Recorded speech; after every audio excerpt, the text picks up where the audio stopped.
Today I want to talk to you about if I had to start over from scratch with my Amazon FBA business, what would I do? If I had only $500 to start my Amazon business, this is how I would begin.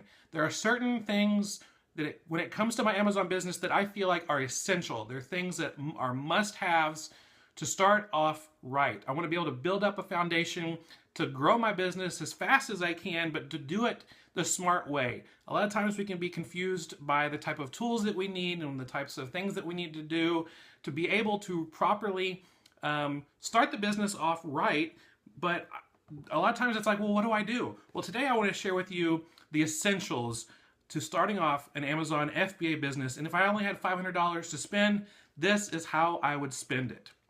First thing I would do is I would set up a pro merchant account with Amazon. Yes, I know that you can set up a, just a regular seller account and pay 99 cents per sale, but setting up a pro merchant account will cost you about 40 bucks a month. But what it does is it gives you accountability to get going, to get the ball rolling. You're like, I'm paying $40 a month for this. I need to take this seriously. And it also opens you up for other opportunities that we'll talk about a little bit later in this video. But I would set up a pro merchant account. That's 40 bucks a month, and that's $40 that I think is well spent. The second thing I would do would be sign up for Inventory Lab.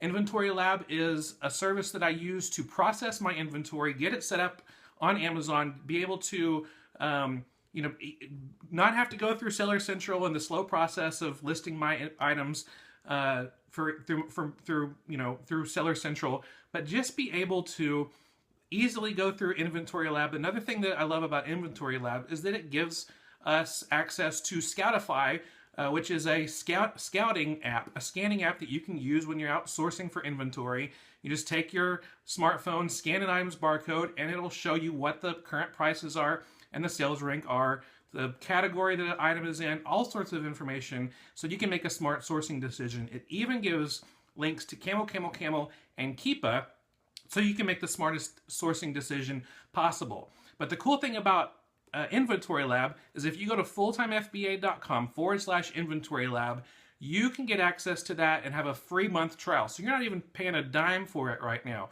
Once the first month is up, though, it's cost about $40 a month, but it's absolutely worth it. $49 a month, but it's absolutely worth it. So in the first month, you're paying zilch. So that's always encouraging. The third thing that I would purchase is a barcode scanner. Now, this is something that saves me a lot of time. If I'm going through a bunch of items, I don't want to have to type in individually the UPC numbers and everything. I just want to scan it with my barcode scanner, be done with it. It's a huge time saver, and I want to find one that has a stand because it just makes it a lot more easy organized-wise. And so get a barcode scanner with a stand, and it will help you out in the long run.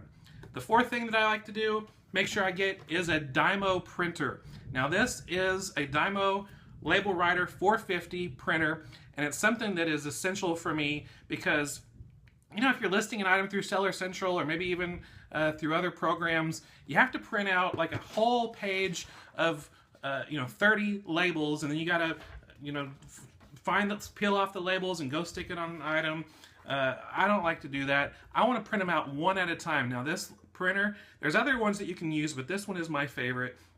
I get the Dymo label printer, I print out one label, and I'm able to just tear it off, put it right on the item, and be done with it. And if I have 5 items in stock, it prints out 5 labels, and I just, it's just such another time saver. So that's about $70 for that. If you buy it brand new on Amazon, that costs about $70, but you can even buy it used for like $30 or $40 on Amazon. So that's the fourth thing that I would do. The fifth thing I would get from the beginning is a Scotty peeler.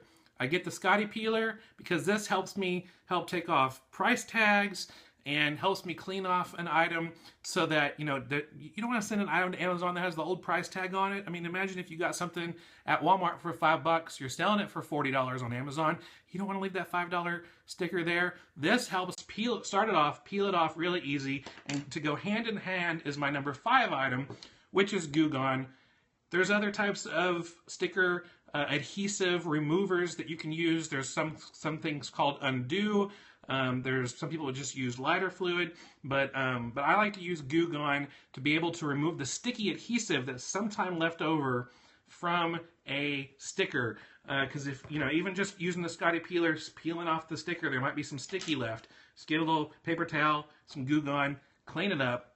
It's really good. So that was number 6, Goo Gone. Number 7 is this. Actually, this is number 7 and number 8. Number 7 and number 8 is a 3-inch tape gun and 3-inch tape. So number 7, 3-inch tape gun. This is something that I cannot live without when it comes to my shipping capabilities with sending stuff to Amazon. Before I was using 2-inch tape gun, 2-inch tape, and it'd take up so much. I'd go scan it once, and then I'd scan it again, and go a third time, and I'd be like, I'm just using lots of tape because I want to make sure it's, you know, properly sealed. But the 3-inch tape and the 3-inch tape gun, I just could do it one time and it's done. So my number 7 item was the 3-inch tape gun. My number 8 item was the 3-inch tape. The 3-inch tape gun is about $13. A package of 4 of the 3-inch tape is about $13. So those are those items as they're adding up. I forgot to tell you the Goo Gone was about $4. The package of Scotty peelers is about $6. And so yeah, I think I told you it's about $70 for the Dymo label writer. Next is Feedback Genius. Number 9 is Feedback Genius. I cannot do without Feedback Genius at all. It is something that I would definitely start from scratch with. It's something that I would use from the very beginning because getting control of the buy box is very important, and the more positive feedback scores that you have and the best that you can avoid negative feedbacks, that will give you the buy box percentage more often. But the cool thing about Feedback Genius is that you get 2 months for free by signing up through our link. FulltimeFBA.com/genius gives you 2 months free instead of 1 month free of Feedback Genius. So you can use that and not even have to pay for it for 2 months. So that's something that you're not even paying anything up front for. But after that, the cheapest service, the most least expensive, starts at about $20 a month. Number 10 is UPS self-adhesive labels. These are items that this is also you can get for free. You go to UPS.com, make sure you sign up for an account with UPS. The account is free, and you can order these UPS labels for free.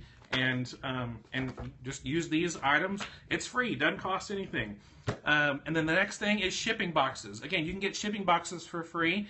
That's number 11, shipping boxes. You can go to grocery stores, ask for their old boxes from certain items that, you know, like cereal boxes, not the actual cereal boxes, but the big box that held all the cereal, or the big boxes that held all the canned goods. You can get those and use those for shipping boxes. Just be sure if there's a barcode on any of those boxes to mark it out so it doesn't get scanned in an FBA warehouses. And then the final thing to make sure that you purchase is a scale. And you can probably get a decent scale on Amazon for about $17 to $20. Get a scale so you are able to know the weights of the items that you're sending to Amazon, the big boxes of stuff to Amazon. So those are the 12 things that I would start off with. And the cost of all of those together actually adds up to about $185. Now, I'm not counting Inventory Lab because we're not paying for Inventory Lab for another month. And I'm not counting Feedback Genius because we are not going to be paying for that for a couple months. So $185, that leaves us with $315 to spend on inventory. So I'm spending $185 on all these supplies, $315 on inventory. And for inventory, if I'm just starting out, I'm going to garage sales, going to thrift stores, I'm going to clearance sections of major retail stores, and I am looking, scanning everything. If I'm going to a garage sale or a thrift store, I will scan everything that's new. I will scan all the used books, and I will try to find items that will give me the highest ROI. And that's what I would spend my $315. I'd send all that stuff to Amazon, and I'd start seeing the sales come in. And once the sales come in, once month 2 hits, you're paying your Amazon $40 Pro Merchant account payment again. Then you're paying your first Inventory Lab payment, but by then you started to get some sales and you're able to pay for it. And then once month 3 hits, now you're adding Feedback Genius into the mix and the payment for that. But you've got a snowball going and you're able to build some momentum. and be able to really build up a strong foundation. So that's what I would do if I had $500 to start my Amazon business. I spent $185 on all the items that we just talked about, and the rest of it I would focus on my inventory. That's all for today. Thank you so much for watching. If you want to scroll down and like this video, leave a comment or a question, that would be awesome. And be sure you subscribe to the Full-Time FBA YouTube channel so you don't miss out on any of our upcoming videos. And as always, come over to the blog, fulltimefba.com, and subscribe so you don't miss out on anything we have coming up just for you. I hope you have a great day. Bye.